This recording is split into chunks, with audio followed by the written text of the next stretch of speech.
Kathy Thomas, and I'm at the beautiful Napa Rose in Anaheim, and with me is Executive Chef Andrew Sutton.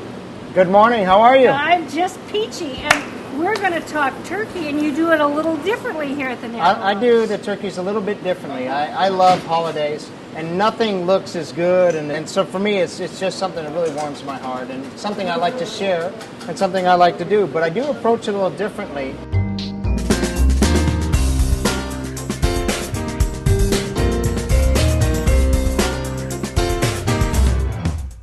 Number one, I like to take the bird off of the carcass before we even start.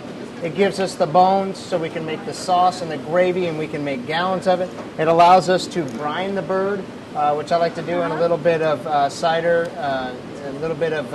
vinegar, and a touch of sugar in the background, and then all the seasonings of thyme, savory, and sage, which to me is the Thanksgiving trilogy here, which I love. I have already taken the bird off of the carcass at this point. Right. Now I've taken the bird, and I like to tie it, and this is a bone roll and tie technique. Yeah. And what I do is I take my hand and flip it so that it creates a loop, and then I pull the knot through, and that's just your basic slip knot. Wow. I'm going to slide that up right behind the wingtip so that you get it nice and secure. And you don't want to tie too tightly, otherwise it'll misform the shape. You just want to hold the bird's shape the way it is. And this way it secures it, holds it, shapes it, so that you get a nice even roast.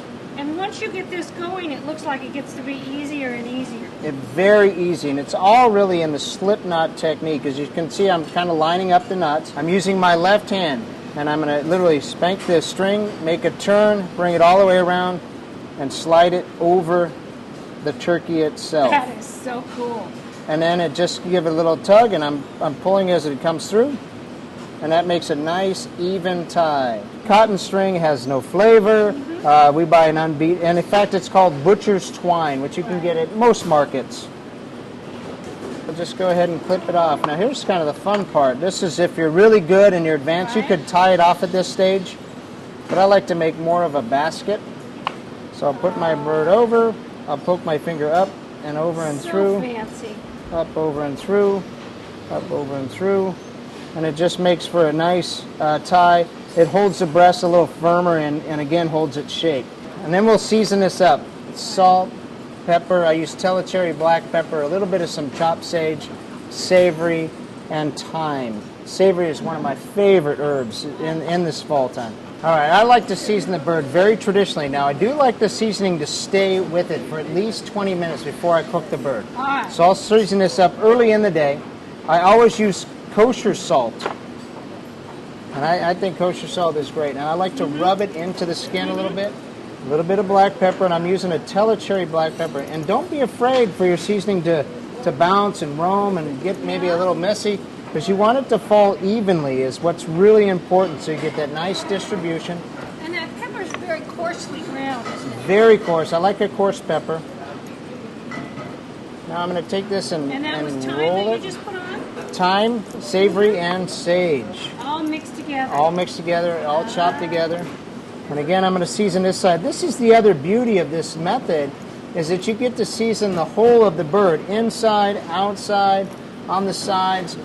And then we're going to let the seasoning sit on there for 20 minutes so that it's deep inside, gives you those flavors. It's not salty. It may look like I'm putting a bit on, but it's going to taste wonderful. It's going to be all throughout it, so you don't get that salty bit. And I'll kind of roll it in my seasoning just a bit. And then what we're going to 45 minutes, 350 degrees.